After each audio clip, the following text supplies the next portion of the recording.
Assalamualaikum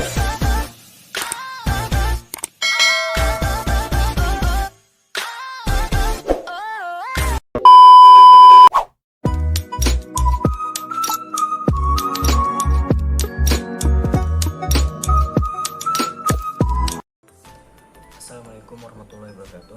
Halo teman-teman, kenalkan saya Aziz Muhammad Abdullah dengan NIM 6041918. Saya mahasiswa manajemen dakwah Fakultas Dakwah UIN Sultan Taha Saifuddin Jami. Baiklah, pada kesempatan video kali ini saya akan menjawab soal-soal ujian akhir semester mata kuliah Etika dan Bisnis Islam.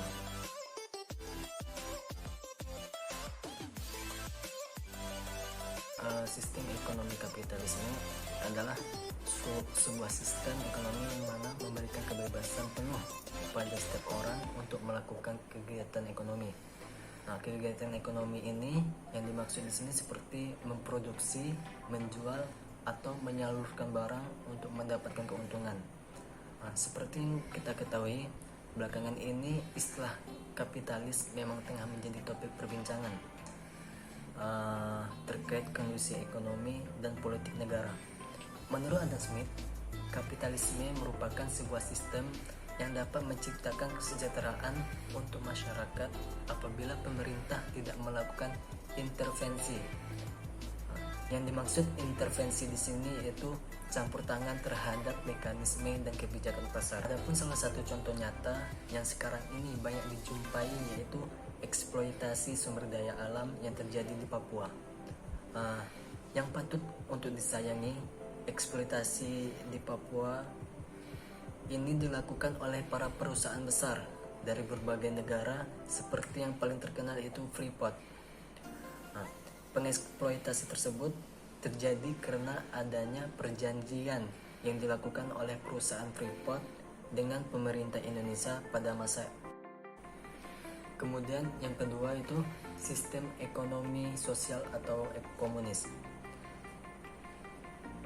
Sistem ekonomi sosial komunis ini merupakan sistem ekonomi yang semua unsur perekonomian di dalamnya diatur dan disediakan oleh negara. Dalam sistem ini, semua masyarakat tidak diperbolehkan untuk mempunyai kekayaan pribadi. Di sini bisa dikatakan sistem komunis adalah sistem yang mengatur nasib seseorang atau masyarakat di semua aspek bisnis, dari yang terkecil sampai yang terbesar. Itu dipegang oleh negara dengan adil pemerataan atau kebersamaan. Namun, tujuan sistem ini tidak pernah bisa maju, sehingga banyak negara-negara lain yang meninggalkan sistem sosial atau komunis ini. Kemudian yang terakhir itu sistem ekonomi Islam. Sistem ekonomi Islam adalah sistem pemenuhan kebutuhan hidup manusia untuk mencapai kesejahteraan dan kemakmuran yang didasari pada ajaran-ajaran Islam dalam Al-Quran, hadis, dan sunnah, yaitu kemudian dikembangkan oleh pemikiran manusia.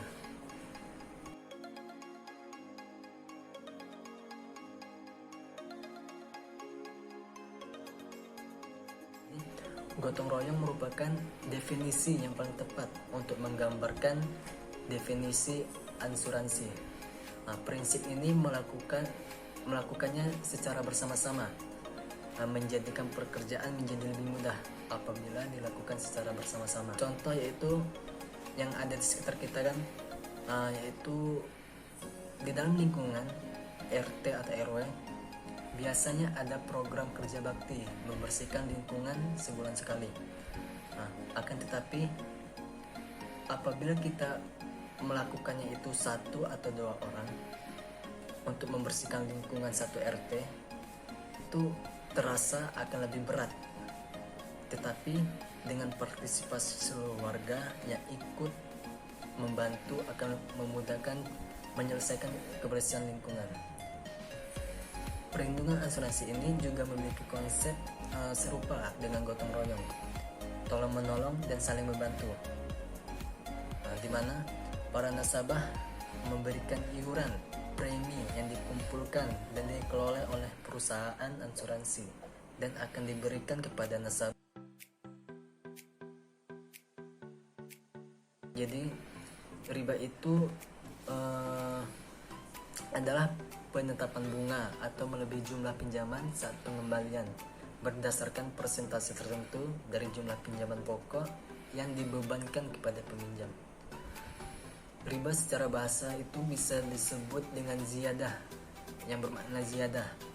Dalam pengertian lain, secara linguistik, riba juga berarti tumbuh dan membesar.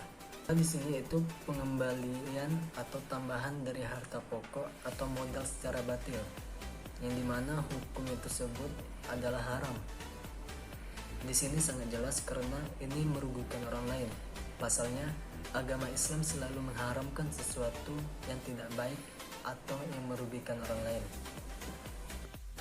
Baiklah, mungkin itu pembahasan atau jawaban dari saya. Kurang lebihnya saya mohon maaf. Aqulu qauli hadza, astaghfirullahaladzim. Wassalamualaikum warahmatullahi wabarakatuh.